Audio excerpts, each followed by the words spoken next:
Hare Krishna. Welcome to all the devotees in today's session of the Secrets of Bhagavad Gita. Om Ajnanatimirandhasya Jnananjana Shalakaya Chakshurumiritam Yena Tasmai Shri Gurave Namaha Shri Chaitanya Manobhishtam Stapitam Yena Bhutale Swayam Rupah Kadamahyam Dadati Supadantikam Vanchakalpatarubhyasya Kripa Sindhubhya Eva Cha Patitanam Pavanebhyo Vaishnavebhyo Namo Namaha Shri Krishna Chaitanya Prabhu Nityananda Shri Advaita Gadadhara Srivasadi Gaura Bhaktivinoda Hare Krishna Hare Krishna Krishna Krishna Hare Hare Hare Rama Hare Rama Rama Rama Hare Hare. Today we are going to discuss Bhagavad Gita chapter 2, text number 29.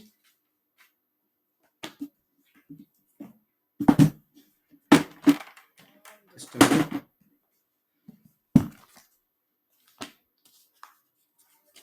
Okay, let us start.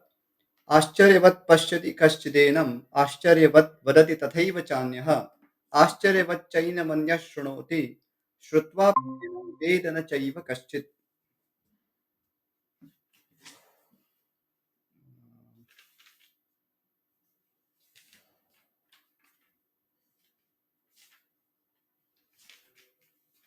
Just a second.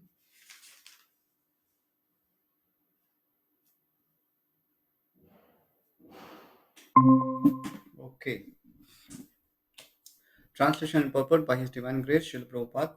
Translation. Some look on the soul as amazing, some describe him as amazing, and some hear of him as amazing, while others, even after hearing about him, cannot understand him at all. Purport.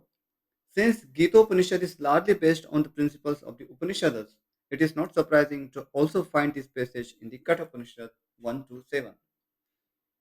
Shravan, Shravanayapi bahubhir yona labhyah शृण्वन्तोऽपि बहवो यं न विद्युः आश्चर्य वक्ता कुशलोस्य लब्धा आश्चर्योस् आ- आश्चर्योस्य ज्ञाता कुशलानुशिष्टः.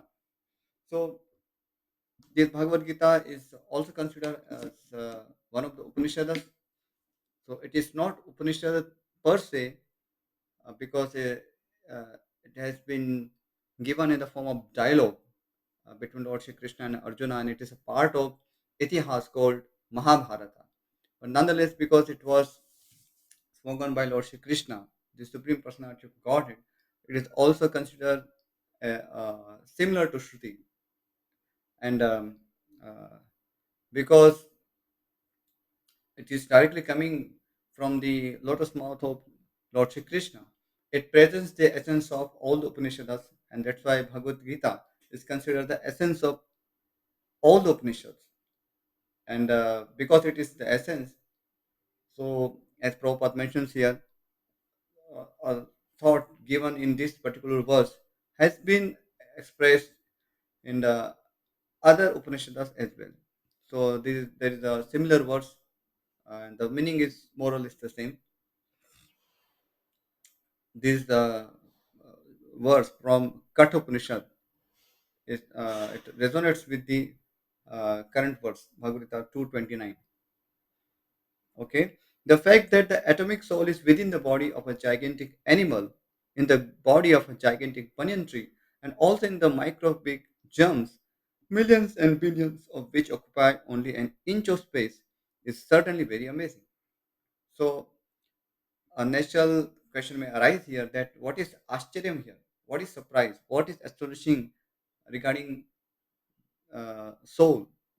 So, Prabhupada, in a very simple words, he has expressed this that uh, though the size of the small has been described in uh, various scriptures as 1/10,000 part of the tip of the hair, though we see that this same soul uh,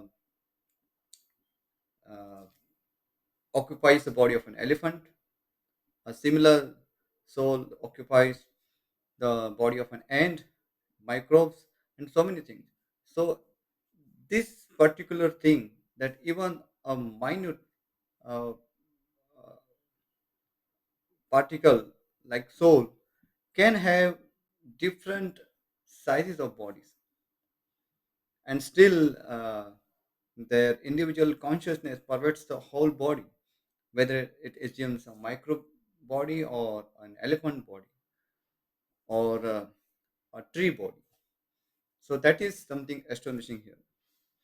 Next, men with a poor fund of knowledge and men who are not austere cannot understand the wonders of the individual atomic spark of spirit, even though it is explained by the greatest authority of knowledge, who imparted lessons even to Brahma, the first living being in the universe. So, if we uh, try to analyze this material universe with our own reasoning or experiments, then we will have to be satisfied with our wonder. We won't be able to conclude anything on our experiments uh, regarding how exactly everything works, because uh, everything is simply wonderful here. The same spark, spark of soul manages the elephant body, and the same spark of soul manages an ant body or vice body. So this is something amazing. And unless we receive this knowledge from the ultimate source of knowledge, God, the Supreme Personality of God, and Lord Shri Krishna, we cannot reach any conclusion. So we may come to at least this conclusion that it's simply astonishing. It's just amazing. But to really come to a proper conclusion as to how everything is working, that requires uh, authority knowledge. And why we say authority knowledge? Authority knowledge means that comes from the authorities, that does not arise from our own experiments, because our experiments have limitations.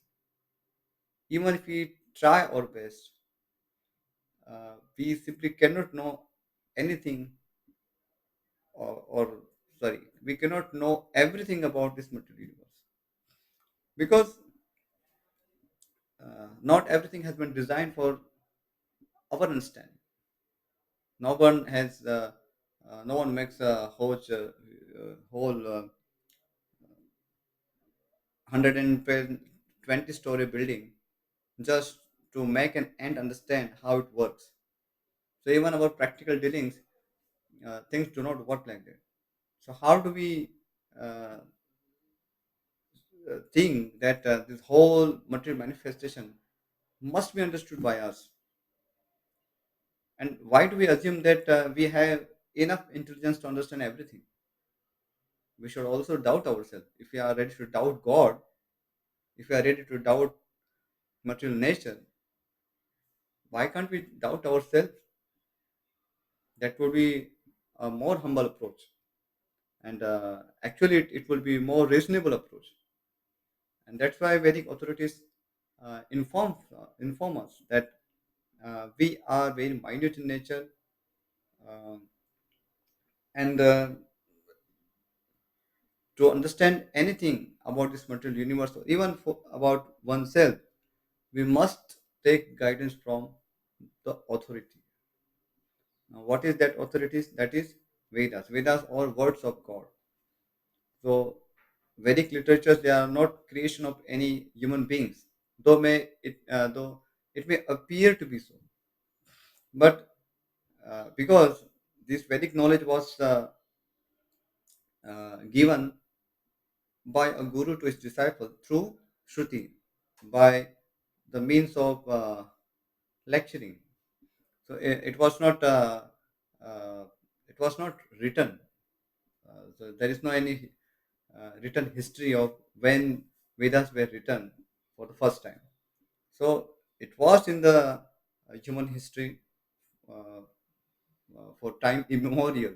At least we do not know when Vedic knowledge came into being. And at certain moment, uh, rishis, like Ved Vyas, realized that now people of Kali Yuga may need uh, written books. So then, it's at certain moment, this uh, I don't think Vedas, but at least Puranas and other literatures uh, were given to the general mass in the form of books. So the science of script was already present in human society uh, from the very beginning of creation. Let us not assume that this science got developed after some time, or it is a very recent phenomenon. That is not the conclusion. The science of uh, scriptology or writing anything existed at the time of creation, and that's why we know that Lord Ganesha, we just recently celebrated Ganesh Pujanam.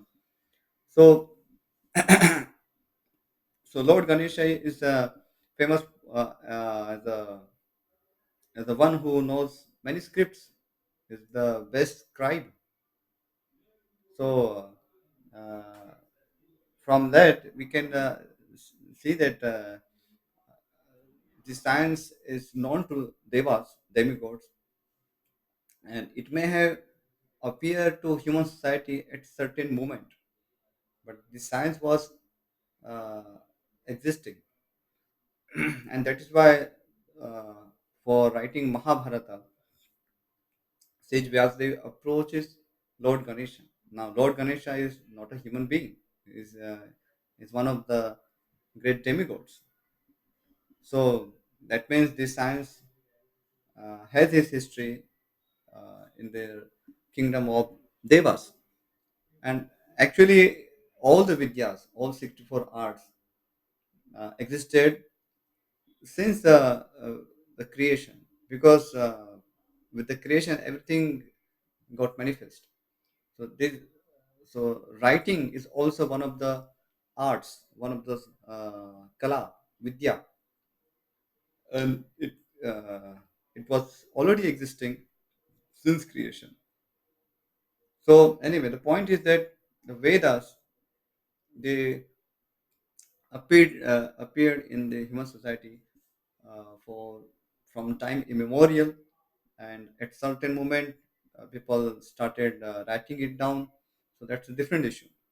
But it is not a creation of any human beings. It came directly from God, Lord Shri Krishna, through the chain of Guru Shishya Parampara, or uh, Guru disciple succession.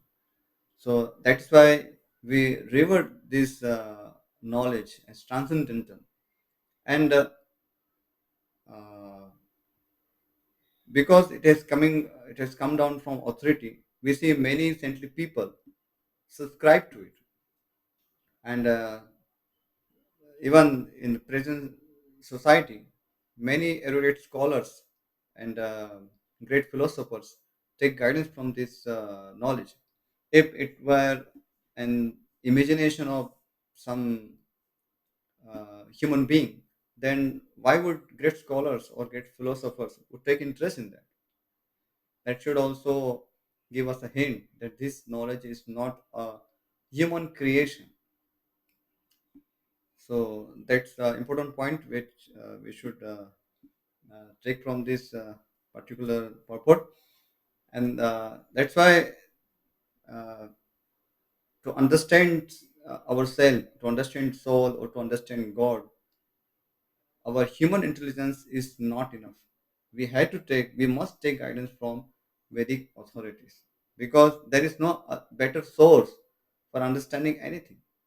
Even if we come to know anything about our own experiments, it is still involves so many uh, human imperfections.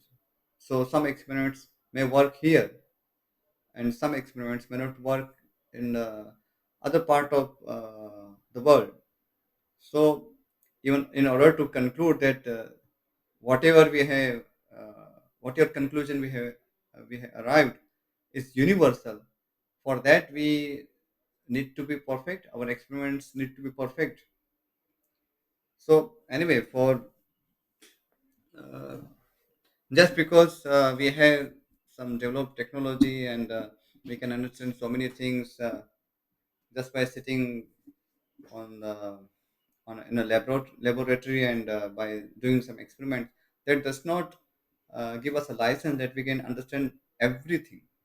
See, understanding something to some extent, it's possible. I mean, we are not created as fools. So God has given us some intelligence, but that does not mean that we start claiming that we have the intelligence to know everything on our own. That would be arrogance or foolishness on our part.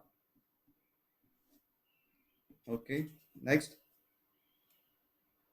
Men with a poor fund of knowledge and men who are not austere cannot understand the wonders of the individual atomic spark of spirit, even though it is explained by the greatest authority of knowledge who imparted lessons even to Brahma, the first living being in the universe. So, uh, Srila Prabhupada mentions the particular Guru's disciple succession, which started at the creation.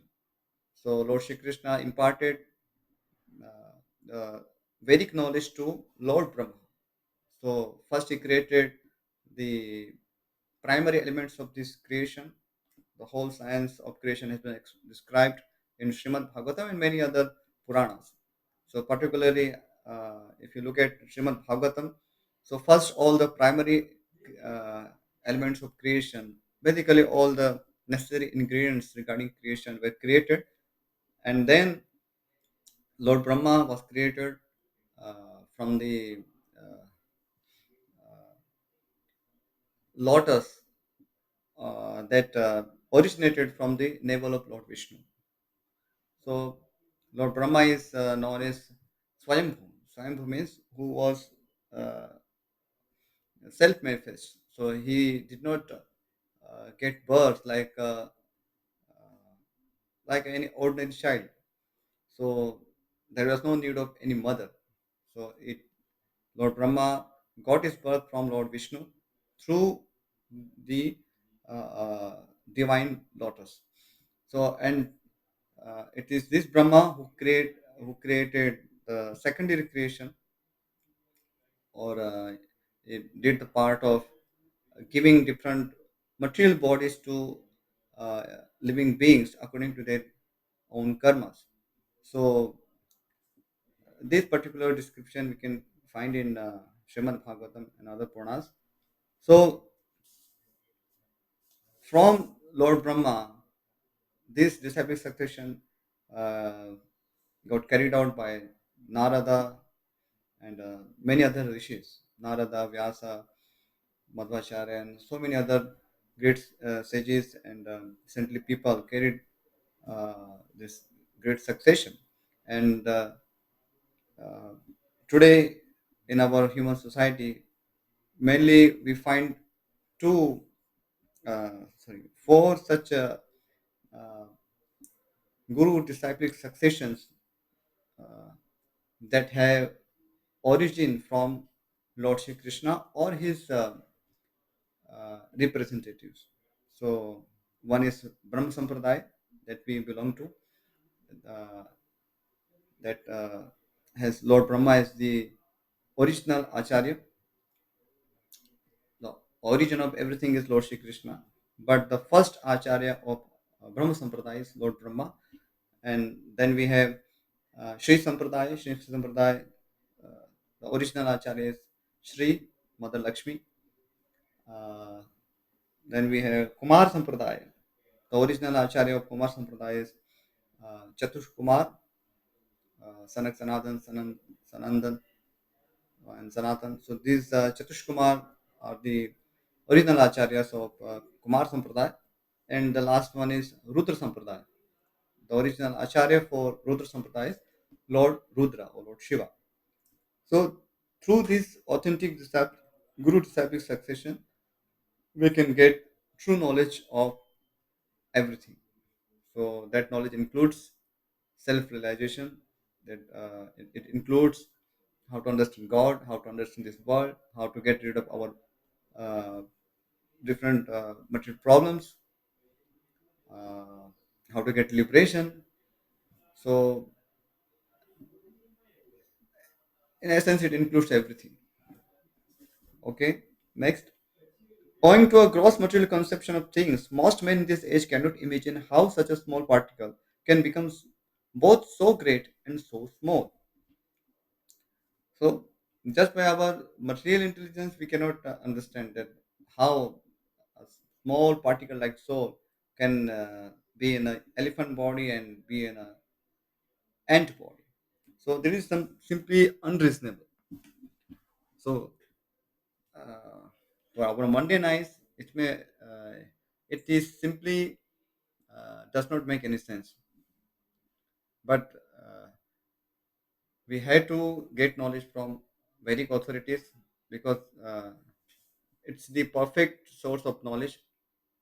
Uh, and there are many such things that we that may not be appealing to our mundane vision. For example, uh, Prabhupada gives his example. Cow dung. Cow dung is considered pure according to Vedic authorities. However, the stool of any animal is considered impure, but cow dung is an exception. Now, we may have some experiments on cow dung, and we may come to a conclusion that cow dung possesses so many antibacterial properties, and it is very useful, and it is actually very healthy. Actually, it's actually purifying. So now, even if we uh, make some experiment and then may come to this conclusion, but instead of such experiments, we can simply take guidance from Vedic authorities that says that cow dung is pure, and we can save our time and immediately start using it. So similarly, so many such things which may not be appealing to our mundane vision, but because they have been mentioned in Vedic scriptures, we should accept them as it is. So that is the proposal of Vedas. And even logical point of view, it would be insane. Actually, it is insane idea to go on experimenting and understanding life on our own, as many so-called philosophers propose nowadays. That you keep searching, you keep seeking. Do not believe in something. The moment you believe in something, you start seeking it. But that's also foolishness. Why you need to seek? Just go and ask your mother who your father is. Why to just keep on searching in wilderness? That's also that's the foolishness. And why to be in ignorance? Uh, why do we think that we have uh, I mean we are made for ignorance, and also this knowledge has been given to us by many great saintly personalities. So why would they cheat us? If it is simply someone's imagination, then why would they bother to give it to us? So at least with little faith, we can start believing in Vedic scriptures and see the results. So that's the best way of realizing how Vedic authorities are perfect. So we do not say that from the first day we come across Vedic authorities or we hear about authorities, we start believing in everything. Okay, we can start believing in something and let's do some experiments. And then gradually our faith will increase. The more we see that how uh, whatever Vedic authorities say is becoming true, the more we develop faith in Vedic authorities. That's uh, a very safe and logical process. So we do not say that just believe. We say have some reasonable belief. So to have reasonable belief is not wrong. So we do not Vedas or authorities do not promote blind faith. Otherwise, why would we say that we have to take shelter of a guru and then ask him questions? That vidhi pranipatina pariprashnena sevaya. So There are literally hundreds of such narrations throughout Puranas where disciple or uh, pupil ask questions to his teacher. That means there is a process of learning through the questions. So we have uh, the liberty to question our teachers. So it's not that we have to just believe in something without making any questions. So that is not the proposal. But some so-called philosophers in our society who claim themselves to be Sadgurus, but actually uh, they are far away from the word guru.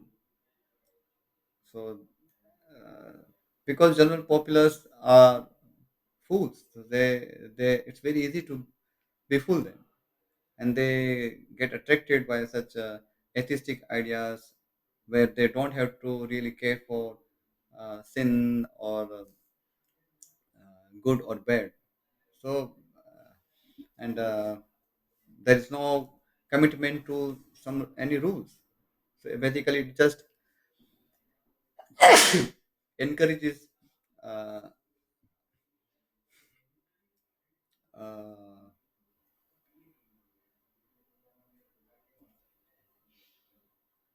a world of your own dream.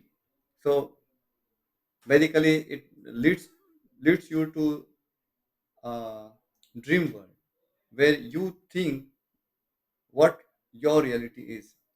So, uh, if you don't accept the Vedic authority, then naturally you would have your own perception about everything, and based on those perception, you would make your theory or you would make your own world. But that could be wrong. That could be just a dream world. So these kind of ideas are floating in our society, and we still welcome those ideas as a very great achievement. But that's actually foolishness, and that's why we do not see that such a so-called philosopher would not come to argue with uh, true traditional scholars. So they will have their own followers because they know that they can only make some ignorant fools as their slaves, but they cannot actually win true scholars. Those have really intellectual people, and they know uh, how logic works. Anyway, let's go ahead.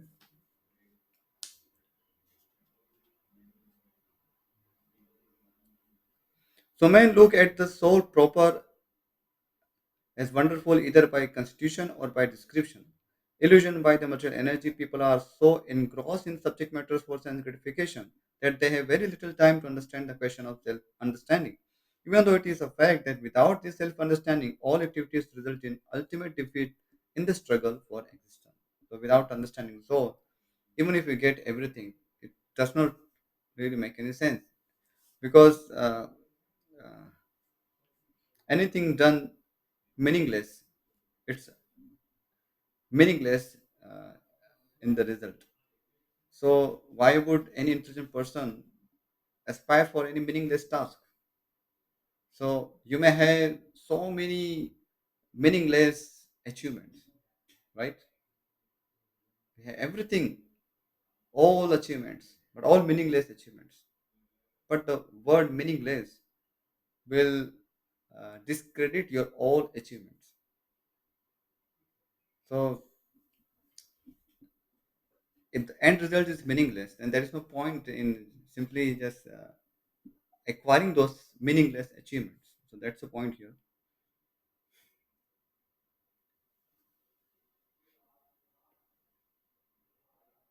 Whereas they have no idea that one must think of the soul and thus make a solution to the material miseries. The end of the day, we have to understand our real question: Why am I unhappy? Why am I here? Why am I suffering? Right? Even with all so-called achievements, if I'm not happy, then what's the point of knowing anything? Even to know anything, even if you know about so many things or make any experiments, So uh, ultimately, uh, we should come to our real identity and know who we are and become happy by that. So it's not a utilitarian idea that just to be happy we have to just accept any philosophy.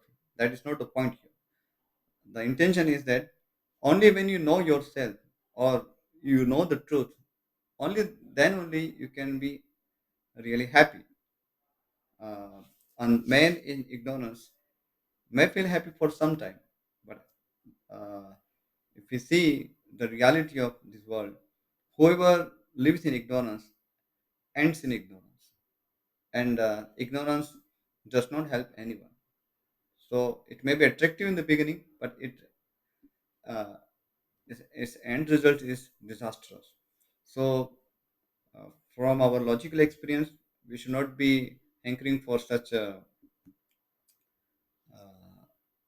achievements. Those are highly praised by ignorant people, because if the start is ignorance, middle is ignorance, the result will be ignorance, and ignorance means destruction. Ignorance can never help anyone. Next, some people who are inclined to hear about the soul may be attending lectures in good association, but sometimes, owing to ignorance, they are misguided by acceptance of the super soul and the atomic soul as one without distinction of magnitude. It is very difficult to find a man who perfectly understands the position of the super soul, the atomic soul, their respective functions and relationships, and all other major and minor details. And it is still more difficult to find a man who has actually derived full benefit from knowledge of the soul and who is able to describe the position of the soul in different aspects. But if somehow or other one is able to understand the subject matter of the soul, then one's life is successful. So basically, knowing soul includes knowing super soul, the distinction between super soul and individual souls, how everything works together, what is their relationship, what is our relationship with this material world. So, when we say the science of soul, it includes knowing about everything. And if we don't know where we are, who we are, how we can become happy, then it's all meaningless, because that's simply ignorance. The easiest process for understanding the subject matter of self, however, is to accept the statements of the Bhagavad Gita spoken by the greatest authority, Lord Krishna, without being deviated by other theories. But it also requires a great deal of penance and sacrifice, either in this life or in the previous ones, before one is able to accept Krishna as the Supreme Personality of Godhead. Krishna can, however, be known as such by the causeless mercy of the pure devotee and by no other way. So sometimes, people accuse her that you people are, just sentimental people, some other you have developed faith in scripture, so you promote it. But we are intellectual people, we do not accept anything so easily. So, but that is not a fact. So just someone is logically sound does not mean that he can develop some faith. There are many instances in YouTube videos. We can see that many great logicians or scientists, in the beginning they were atheists, but later, after some time, they develop faith in God. And the many people, right from the very beginning, including scientists, were theists. They believe in God. So it's not that if logic is sufficient to understand faith, then how do we see this difference? So according to logic, unless one is properly convinced, logically convinced, he cannot believe in God. But that does not work like that. So the natural conclusion is that it the faith is a different dimension. It does not arise from simply logic. So logic may help uh, for most of the people to develop faith, but it is not the only instrument uh, that is needed for creating faith. So, according to Bhagavad Gita, it is a function of great pious deeds done in the past lives, previous lives, and because of those previous deeds, we have developed such faith. And isn't it very astonishing that some people by birth they have great faith in God or in saintly people, whereas some people even after they become very great scientists, they cannot appreciate Vedic scriptures.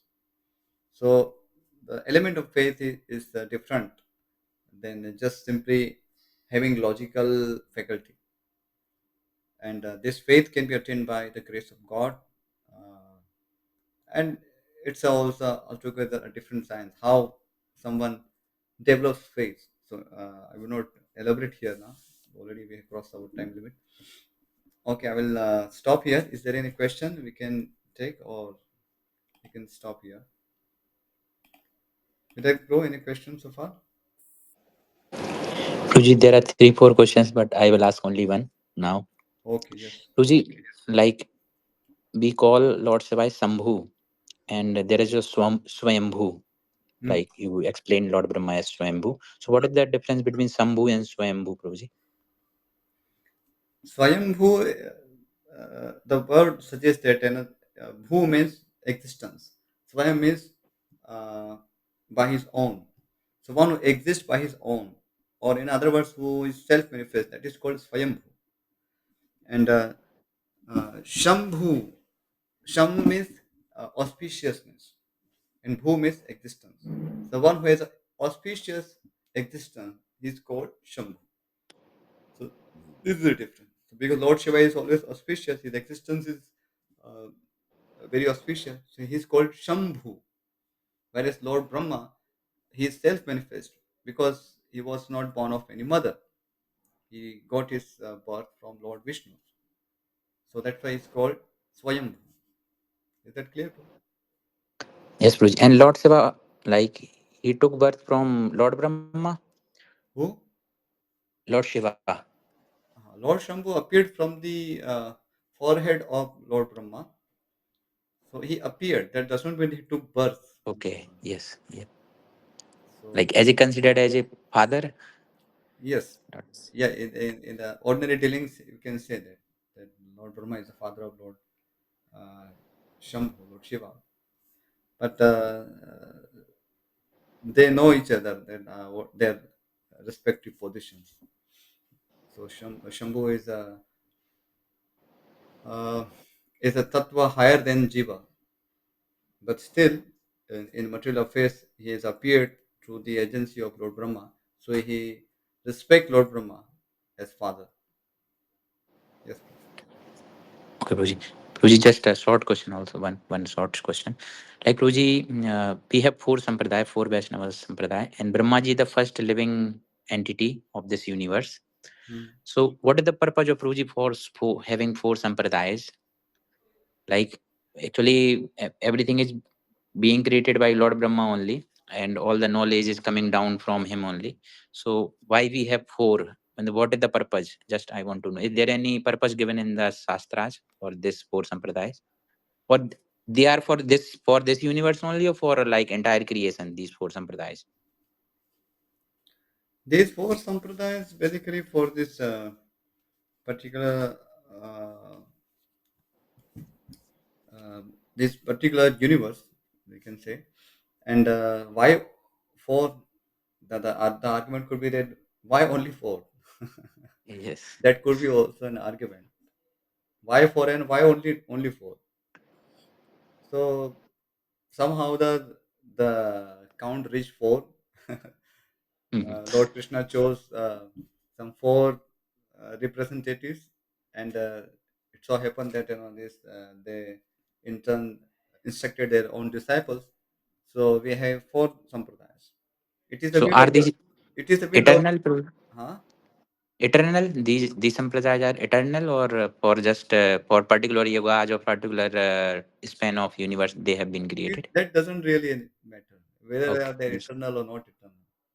So the Guru Shishya Parampara is always eternal. So if it manifests in four sampradayas or in 400 sampradayas, it does not really matter.